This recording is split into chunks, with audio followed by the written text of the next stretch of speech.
Hello, everyone. In this video, we're going to discuss a very important topic, which is growing in importance, and that is health and healthcare and trends in health and some modern technology or applications of modern technology to deal with healthcare issues. Now, we're not going to get into the usual types of topics that one might get into if we were doing this as part of a medical education. This is all about trends, current trends, as well as longer-term trends, and differences between countries, and then the general approach that managers and information technologists are taking to support the healthcare industry. And so, if you will, this is a bit of a variation, but it's really a discussion of another marketing topic. That marketing topic, of course, is health and healthcare and directions that are being taken there that we as strategic planners need to be aware of and may be called upon sometime to help develop business, either as a member of a company that manufactures medical equipment, as a member of management in a hospital or a healthcare institution, as a member of a pharmaceutical company, and so forth. I recently read a report by General Electric, which has been having some difficulty lately, but it's beginning to make progress now. And one of its big areas of products is medical technology. And here's General Electric, a large industrial corporation. So this is a big part of our economy. It's made up of not one industry, but several. And so again, as strategic planners, we simply need to be aware of these things. And that's why I'm offering this video to you. And so without any further introduction, maybe what I should do is turn on the PowerPoint and start the action. So let me see if I can get this thing up. You know me, I always have difficulty with it. Okay, there we are. And just to again, to provide perspective, here's something, some information based on information developed by the World Bank. And it took a look at the proportion of population with at least one COVID vaccination. I'm less impressed by at least one and measures that I see when it shows full vaccination with 2 doses. And we'll see a chart shortly that makes that distinction. But you can see in this graph that there is a direct relationship between COVID vaccination and economic growth, as represented by growth and gross domestic product. So here's the United States with one of the largest rates of vaccination, and it's pushing something just north of 6% GDP growth in the coming year. Here we have Turkey and Brazil at 30%, and lo and behold, they're a little lower, maybe around 5%. Here's Russia with vaccination rate of something on the order of 16%, and it's GDP growth rate is a lot slower, not least of which is because Russia has a very high rate of coronavirus. And you can see the European Union, you've heard on the news how much trouble the European Union has had with COVID. So even though it's at about the same rate as the US, or maybe even a little more, and the rate of vaccination, its GDP growth rate isn't as high as the US rate. And that's because the European Union has really been troubled by the coronavirus. So there is this relationship. On the other hand, we see these countries up here, and it demonstrates that this relationship isn't perfect. Here's China with a vaccination rate comparable to the United States, maybe 45% versus the US 50.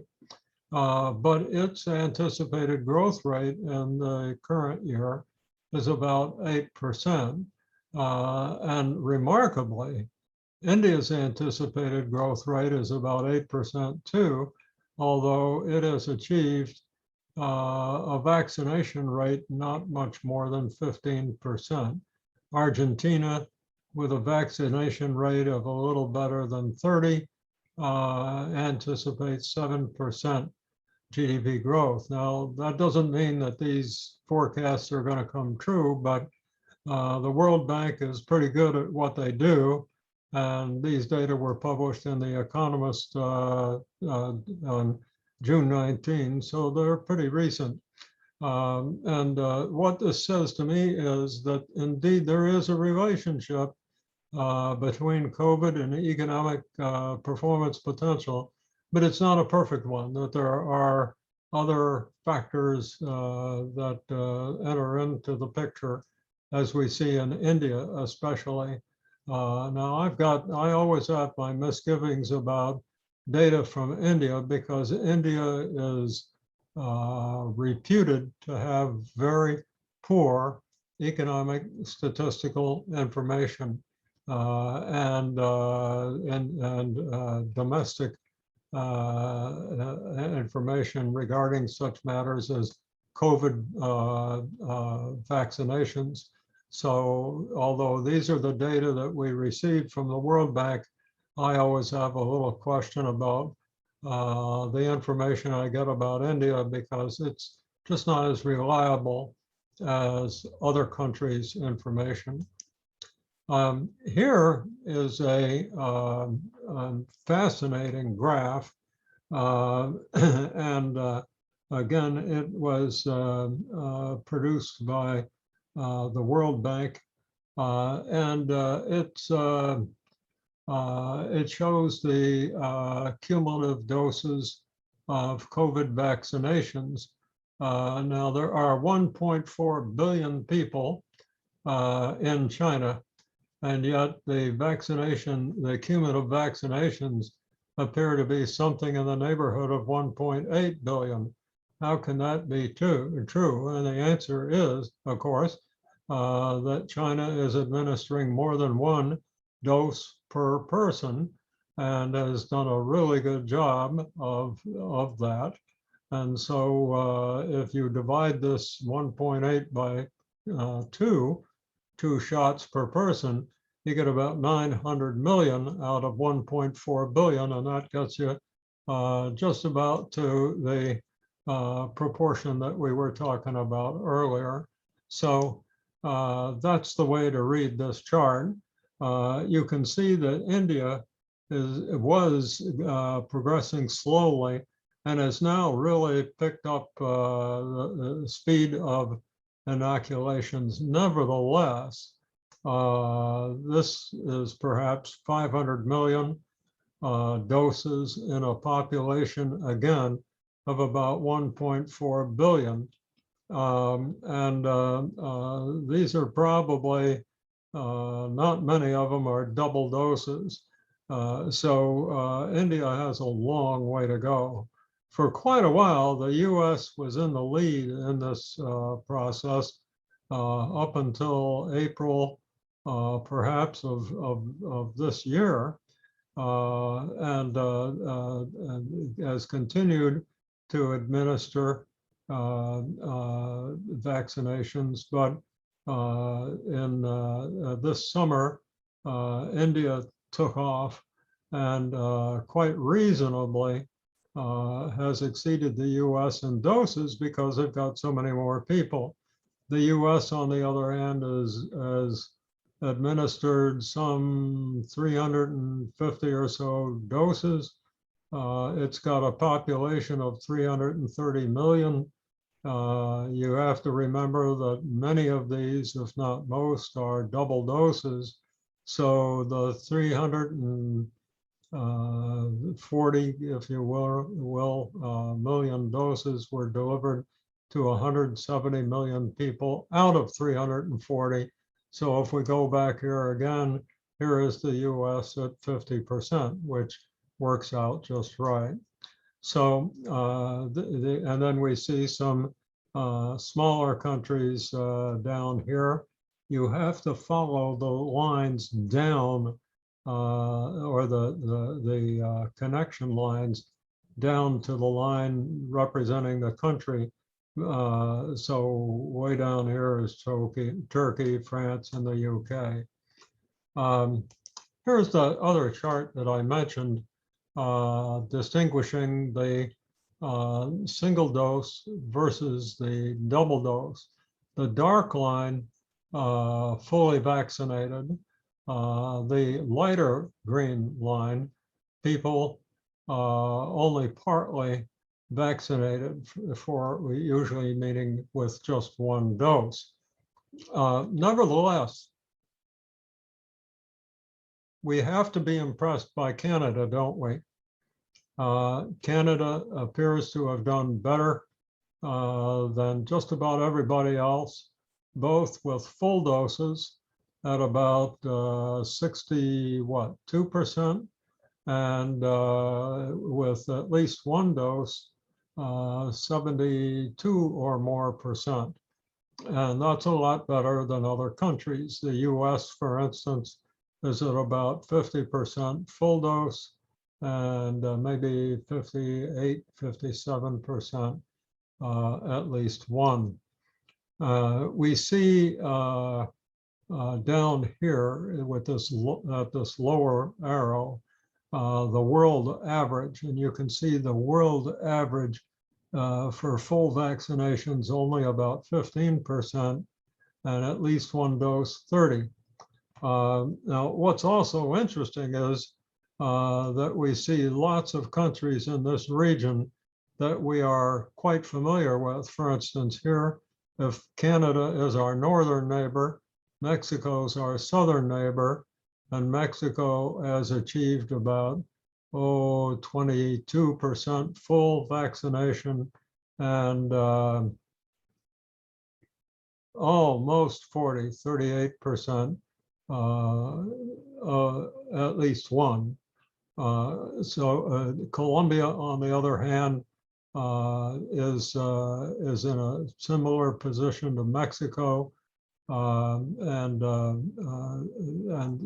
here's Russia and India, both of which are seriously troubled by COVID infections today. Here's India with less than 10% full vaccination and perhaps 28% of at least one. But the number that really matters is the dark line, in my opinion. Russia, on the other hand, has achieved maybe 18% full vaccination, but only about 27% perhaps when at least one vaccination is considered. So Russia and India have a long way to go, and we do a lot of trade with them. as we do with some of these other countries that we see on this exhibit. Now, there's a particular problem on this chart, and I've tried to identify it. I put a bracket here to identify countries where 10% or less of the population has been fully vaccinated. And you can see that there are a lot of them. There's a large population in Indonesia, for instance. Iran, we hear about a lot, South Africa, and so forth. And in some of these countries, only 1.1% of the population in these low-income nations have received at least one dose.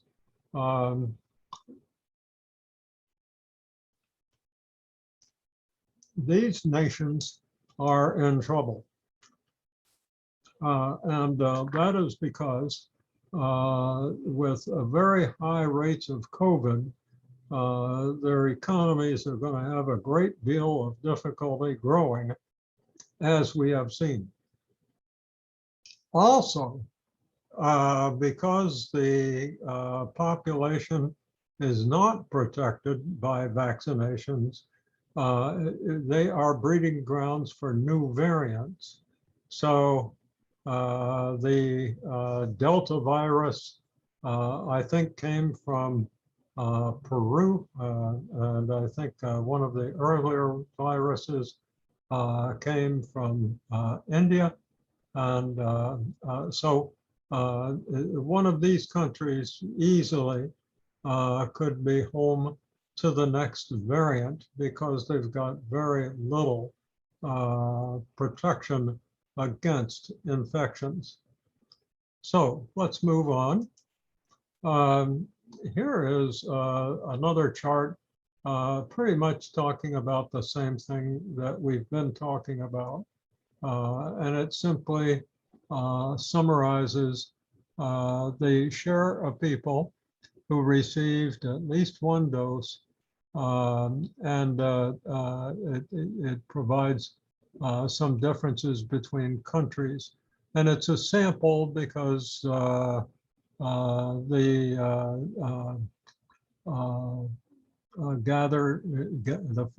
folks who gathered the data couldn't get data from every country. But you can see that Canada's up here at 72%, which we saw on the earlier chart. UAE is actually doing better at 80%. United Kingdom, 69. Down here, the US at 58, which is a little higher.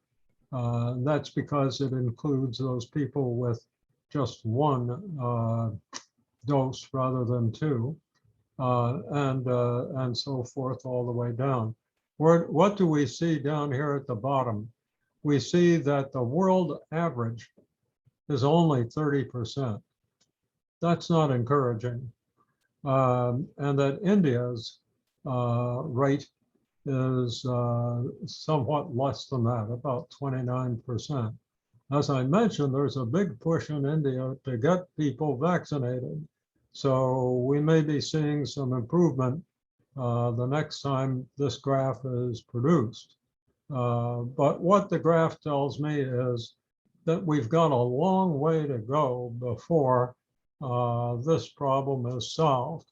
And that has major economic, political, industrial consequences.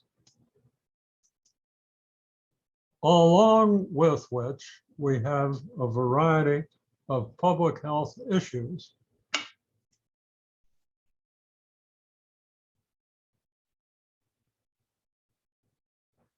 Other than COVID.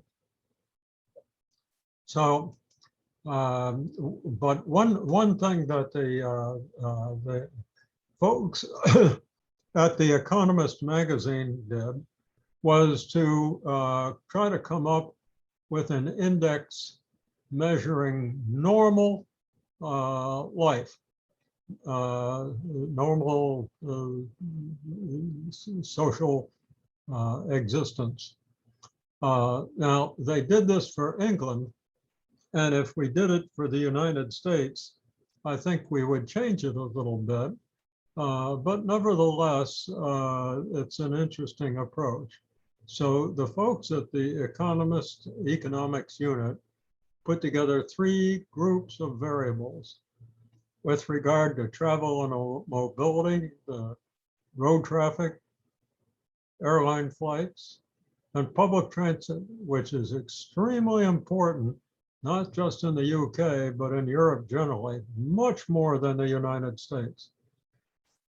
With regard to leisure, time at home, sports attendance, and what they call cinema, going to the movies. In the US, we would probably replace this with time watching television, or perhaps your smartphone. In any event, this is in the UK. And finally, a couple of commercial variables, the proportion of time using offices and retail shopping.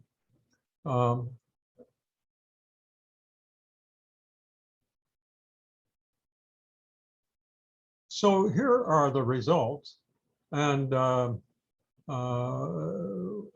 you can see that China and the US have done better than others. China is placed above the US in this table simply because it arrived at 73% recovery faster, sooner than the US did.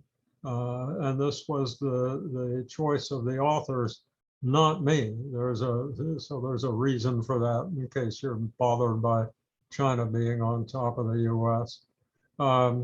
The European Union, the world is about 2/3 recovered to the pre-pandemic 2019 level. Britain, not quite that well, and quite believably, India, less than half. So there certainly is a way to sort of step back and say, how are we doing? How is life today compared to the way it was before the pandemic? And here in the US, it's about 3/4 recovered. In Europe, a little less than that. In India, a lot less than that. But we need to take these social welfare measures into consideration because, among other things, they are influenced by healthcare. One thing that really matters, of course, is getting vaccinated. And we hear a lot from our politicians about that, getting vaccinated. They want us to do that. And so the blue bar represents those that have been vaccinated with at least 1 dose. The light blue bar is those who haven't been, but are willing to get vaccinated. The orange bar, those who haven't been vaccinated and not sure that they want to be. And the red bar are those who are not vaccinated and don't want to get vaccinated. They're not willing to. What really knocked my socks off when I saw this graph is the lower bar, which is the one for the United States. And 29%, similar to France, the US and France are really very close here. But 29% of our population said, the hell with this COVID vaccine, I'm not gonna get it. Not only that, another 8.5%, taking the total to maybe 37 or 38%, but 8.5%, not sure that they want to get the vaccine. So it's not an unfair conclusion that about a third of our population isn't going to get vaccinated because they don't want to.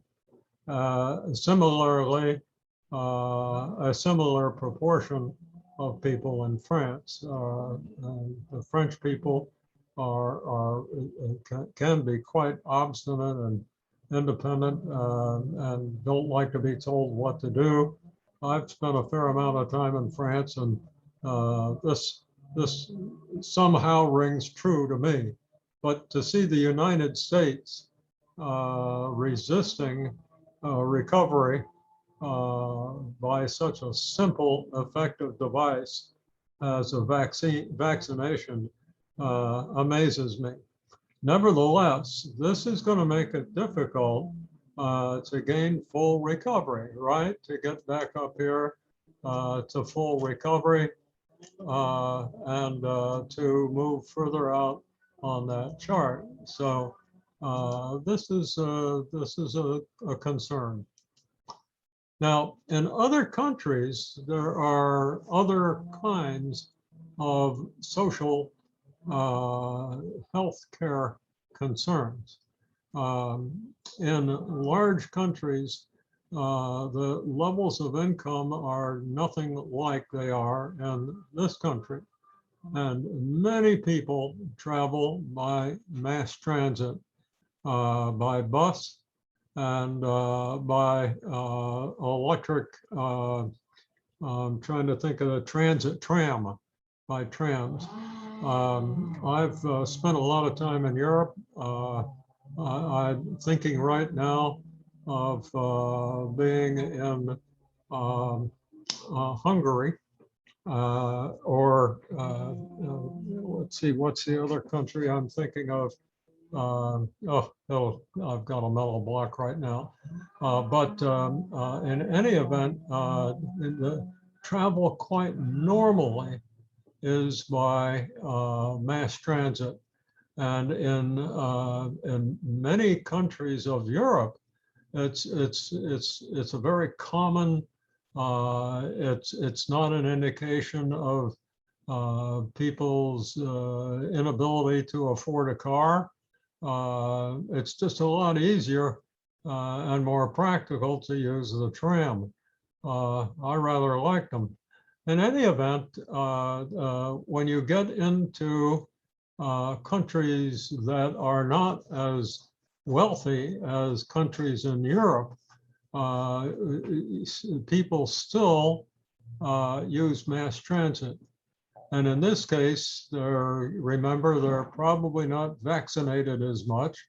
And when they come together on the bus or the train or the tram, you've got a breeding ground for coronavirus, unless people are well enough informed not to ride mass transit. But in that case, the economy really slows down.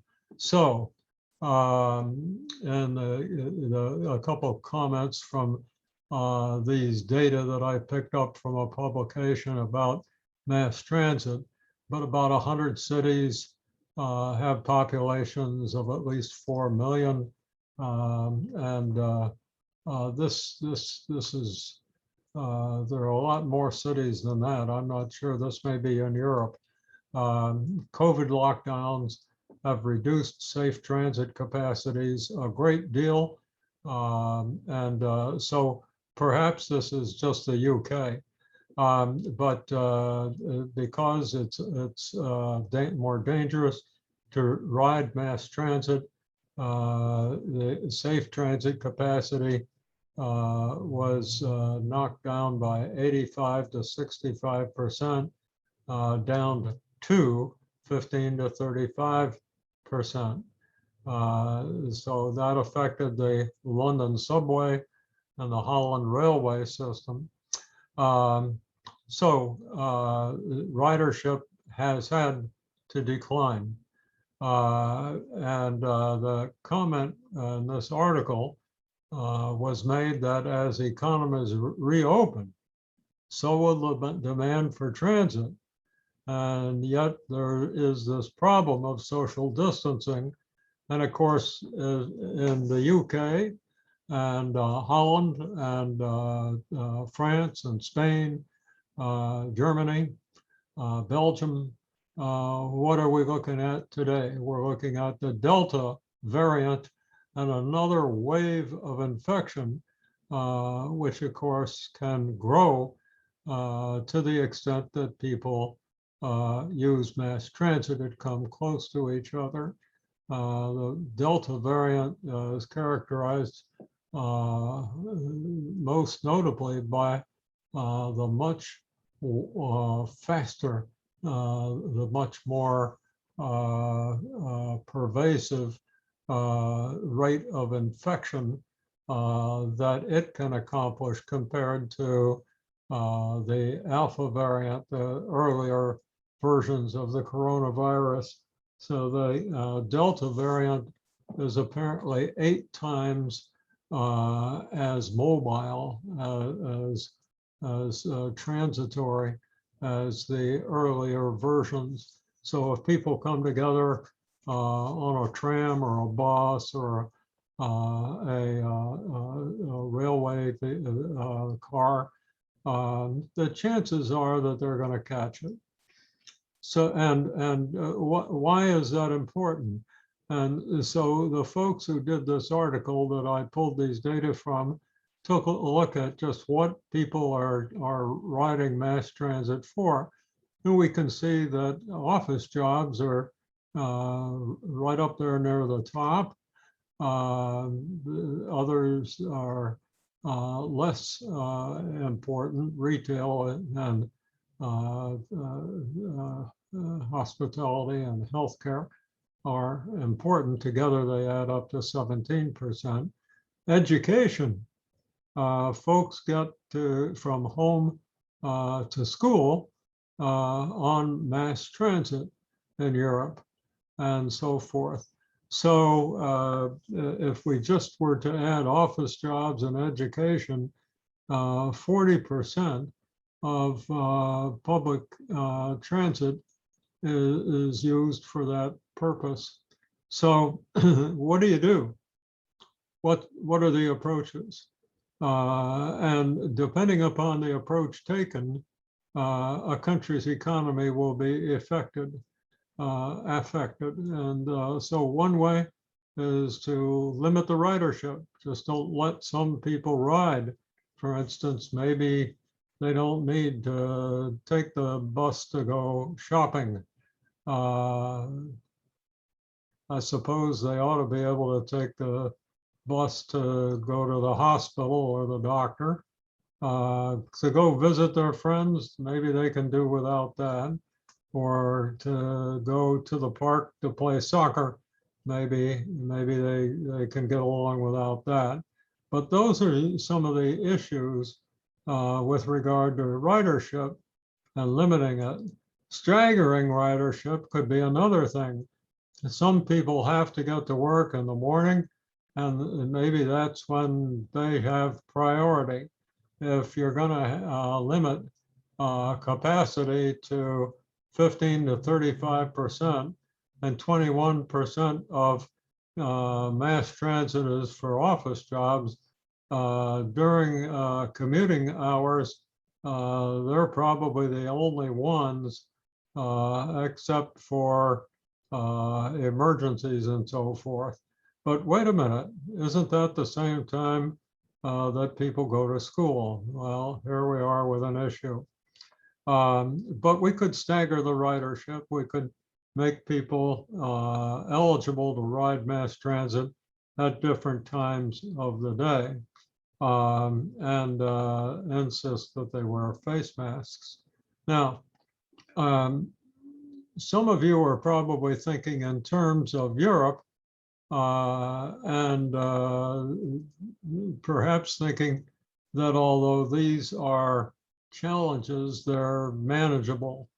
But when you look at this exhibit, you can appreciate why they aren't. Take a look at some of the big cities in this exhibit. Here's Mumbai, Japan has very good transportation systems. I've spent time in Tokyo, and oh, among other things, I'd rather take mass transit than drive a car in Tokyo. That's a road to nowhere. It just, you end up in a great big parking lot. But the folks in Tokyo probably can handle this situation about as well as anybody. They're pretty good at managing their domestic systems. But when we get to cities like Mumbai with 26 million people, and Delhi with 26 million people, and Dhaka with another 22 million, or even Mexico City with 21, and so forth, Sao Paulo, Lagos, 21 million. New York, this says 20 million, but that's the New York plus the New York metro area and all the boroughs. It's unusual for me to see a number that size reported for New York. New York doesn't have, in the confines of the city, 20 million people. So my point is that most of these cities are larger than American cities: Karachi, Calcutta, Buenos Aires, Cairo, and so forth. So as you look down the size of these cities, very few are set up to adjust their systems in the manner that is suggested at the bottom of this slide. So here we have millions of people in the city all together, large portions of which are using mass transit, and therefore multiplying whatever viruses they come in contact with, including COVID. How do you solve that problem? And what will, equally important, as long as these problems are significant, what does that say about the economic potentials of the countries where these cities are located? And there's some difficult questions that arise there. Those questions are not easily answered.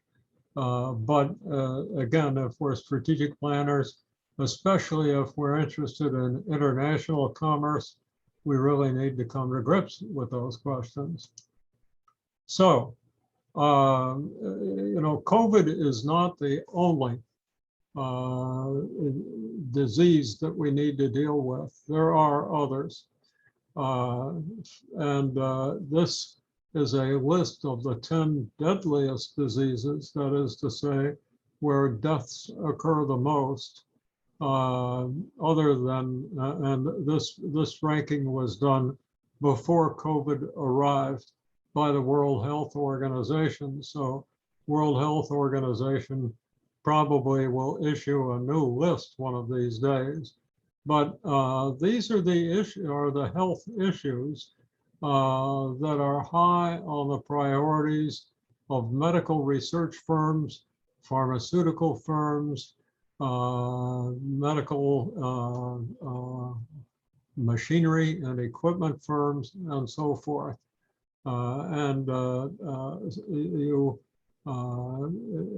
You can expect that over time, these issues, these diseases, will attract more attention, especially once COVID is brought back under control.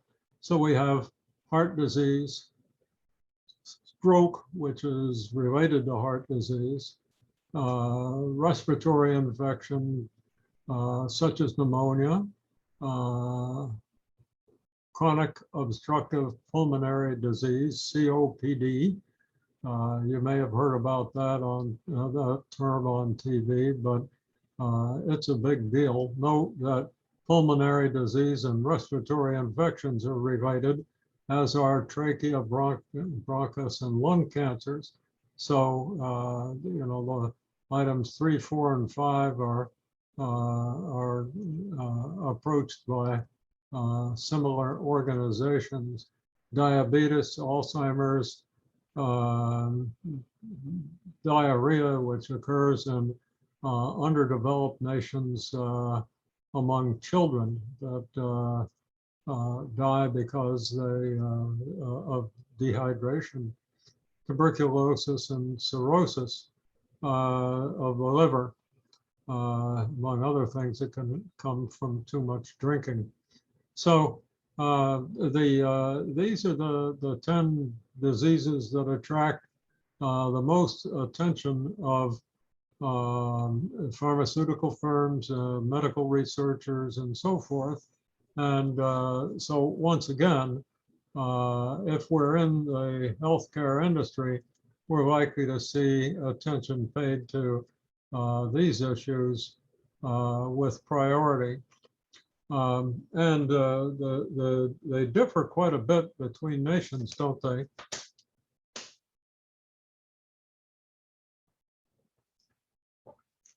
For example, and obviously, I'm sure you don't want me to get into the international differences of every one of these diseases, but here's one that has attracted a lot of attention here in the United States.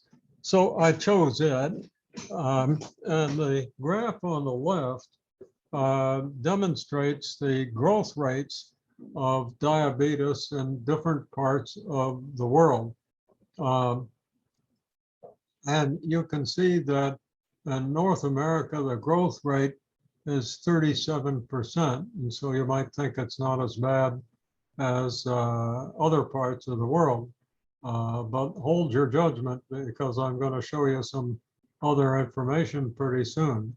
On the other hand, when you see Southeast Asia experiencing a 70% growth rate in diabetes, or Africa, 110%, you know that this is a disease on the grow, causing a lot of people a lot of unhappiness.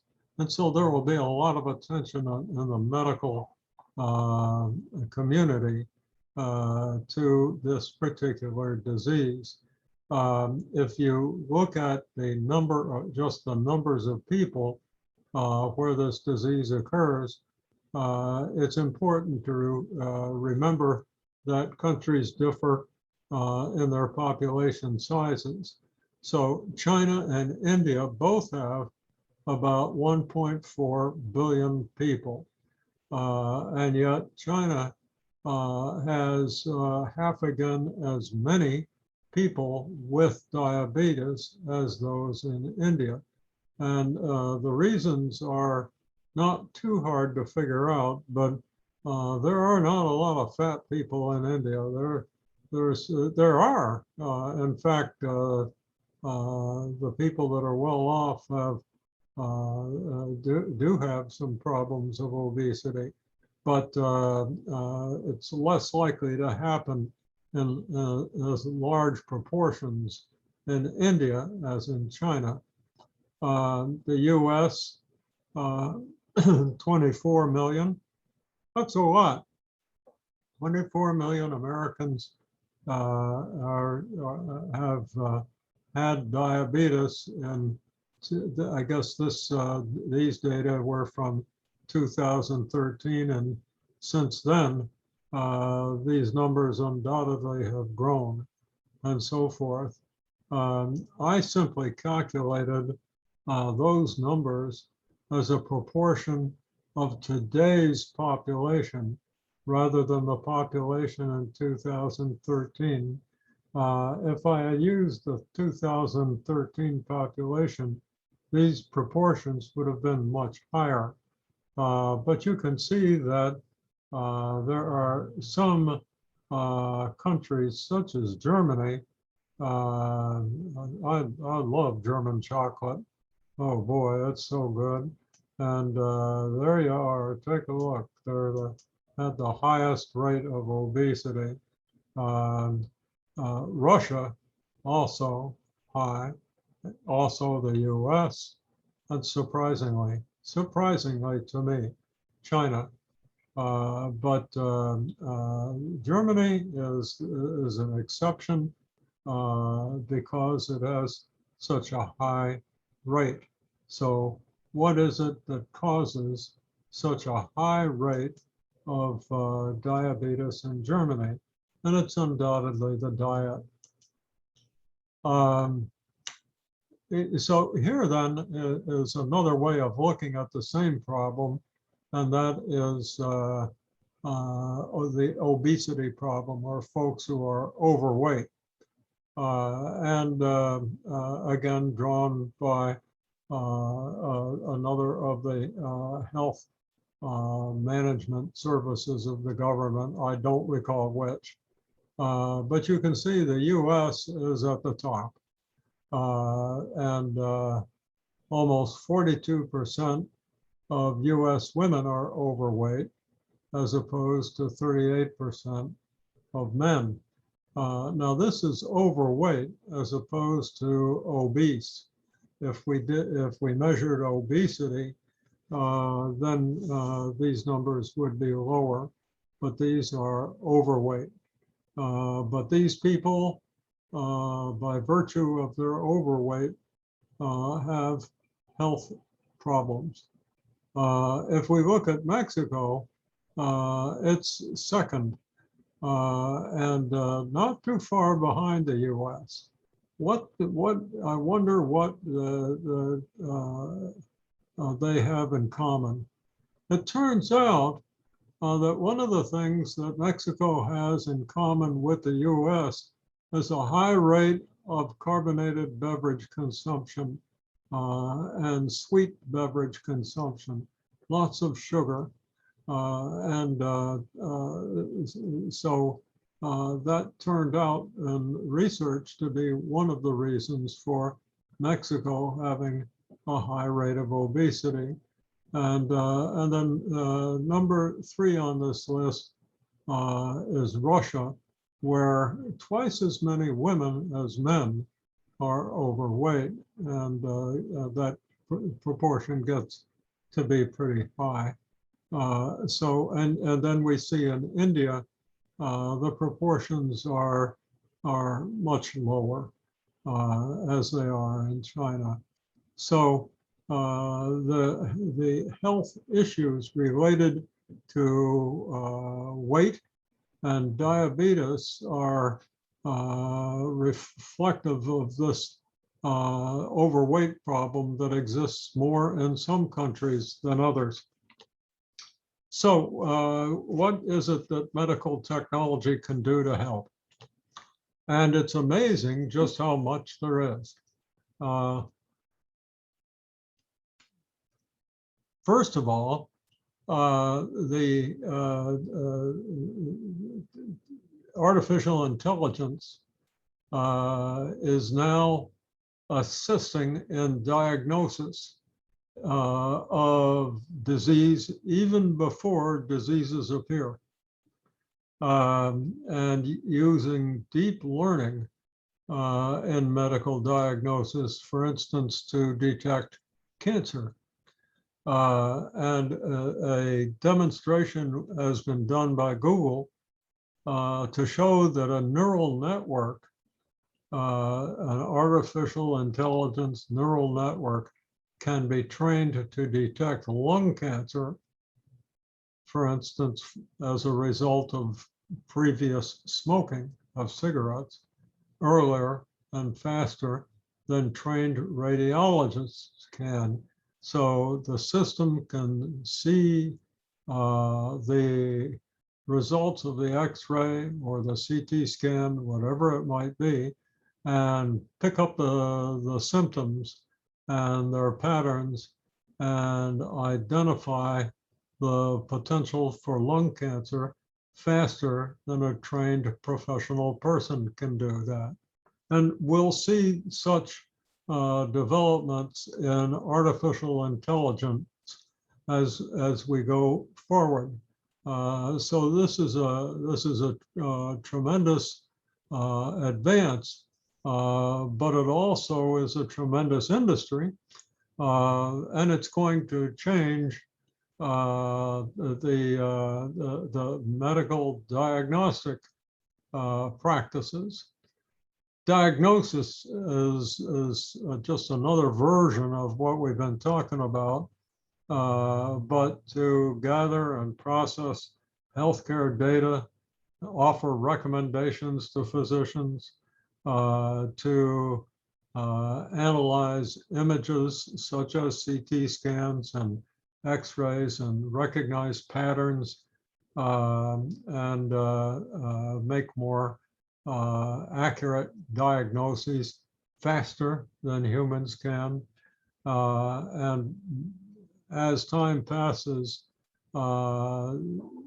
systems such as those deep learning and neural networks that we talked about up above will help doctors diagnose diseases faster and more accurately. So that for sure is an industry with a great deal of promise.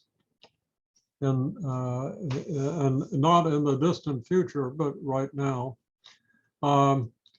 Treatment solutions using artificial intelligence.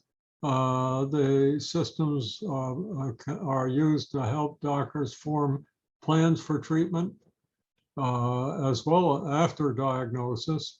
And I should have put into this lecture a little video showing Accuray, but if you, it's Accuray,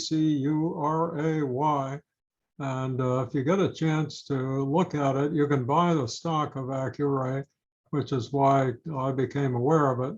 But Accuray produces surgical robots that track movement of the body.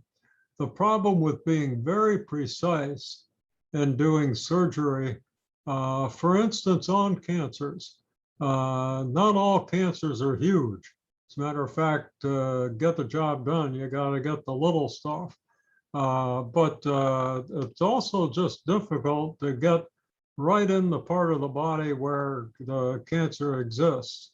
And what makes it difficult, of course, is that the body moves up and down as the body breathes. So as the patient breathes in and out, the body moves, and all the parts inside the body where you're trying to do this surgery with this probe are also moving. And of course, if you start in here and the body moves here, you're going to hit the wrong thing. And that's a big problem. Accuray, remarkably, adjusts the instrument with the movement of the body. It's constantly anticipating and reading these movements and then making adjustments to them, and becomes so accurate, so precise, that very little damage occurs to the patient. It's a much improved method, and it's a robot. Now it's a robot that is controlled by a surgeon, but the surgeon has to be trained how to use the robot. And of course, that then takes us to life extension, where research is being done with artificial intelligence to identify devices and procedures for enhancing the immune systems of old people like me. So here are 3 examples. You've heard of IBM's Watson, and of course it's used. It's a great big supercomputer, assists in optimizing diagnosis and decision making. The ALRAD is produced by Siemens, reads chest CT images, performs measurements, actually prepares medical reports. So you kind of wonder whether you're going to need the radiologist to be there all the time, because this machine's going to do better what the physician used to do. And AI pathway companion, another Siemens system to optimize treatment pathways, gathering data about the patient and facilitating diagnosis and therapeutic decisions as you go down the path from diagnosis to treatment. So this is the last slide, and there's really not much to say here. I just put some areas, actually industries, where the trends that we've been talking about in this video are going to show up most. And the very last one is where you and I will see it in our doctor's offices. And when the doctor either diagnoses or treats us in his or her office, or even in the hospital. For sure, the hospitals themselves will look a lot different in the future as this as all of these new devices arrive, and the people in those hospitals who use that machinery are going to have to be trained to do so. So the future for strategic planners with regard to health and medical technology is really in a turning point. And long after I'm no longer here, I expect that you will continue to be amazed by it. And for that reason, I think that most of the longevity projections are too conservative. I think that if you are 25 years old, you've got a really good chance of exceeding 100 years in life expectancy. And as time passes, it won't be long before people are exceeding 100 years. And the impact of that extended longevity is going to have tremendous ramifications on society, not least of which will be birth control, education, and I guess I'll just leave it at that. But just think of the insurance companies. How do you calculate insurance rates when life expectancies are increasing? The period of time after somebody retires to get the retirement is going to be a lot longer. Or will it become an industrial practice for retirement no longer to occur at age 65, maybe 70? I'll let you work that problem. But this is a fascinating area. And with that, I will say to you goodbye until the next time.